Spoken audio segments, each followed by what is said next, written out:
ഷിംജിത വൈറലാകാൻ വേണ്ടി വീഡിയോ ഉണ്ടാക്കിയതിന് ശേഷം അതിനിരയായ ദീപക് ആത്മഹത്യ ചെയ്തു. ആ ഷിംജിതയ്ക്ക് ഇന്ന് ജാമ്യം അനുവദിച്ചു. ഇനി കുറെ നാളത്തേക്ക് ട്രയല്, തെളിവെടുപ്പ്, മറ്റു പലതരത്തിലുള്ള കാര്യങ്ങൾ, കോർട്ടുമായി സംബന്ധിച്ച കാര്യങ്ങളാണ് ഇനി നടക്കാൻ പോകുന്നത്. അപ്പൊ അങ്ങനെ സംഭവിക്കുമ്പോൾ 2-3 വർഷത്തിന് ശേഷം ഷിംജിത കുറ്റവിമുക്തയാവും. കാരണം പറയാം, ഒരു നല്ല ഡിഫൻസ് വക്കീല് വാദിക്കും, ദീപക് സൂയിസൈഡ് ചെയ്യുന്ന കാരണം ഈ വീഡിയോ ആണോ?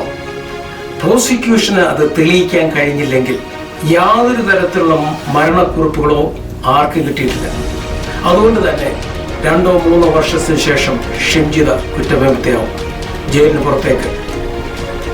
അങ്ങനെ വരുമ്പോൾ നമ്മുടെ മലയാളികളായ ചെറുപ്പക്കാർ അവരെങ്ങനെയാണ് പ്രതികരിക്കുന്നത് ഇപ്പോൾ നമുക്ക് പറയാൻ കഴിയില്ല.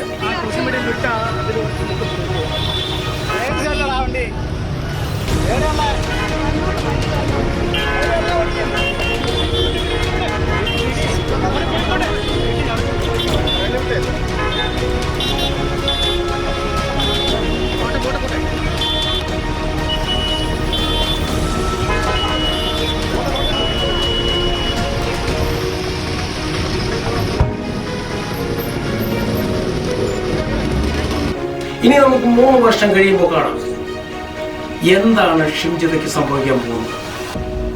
Thank you for watching TNN Global Media. See you next time. Thank you.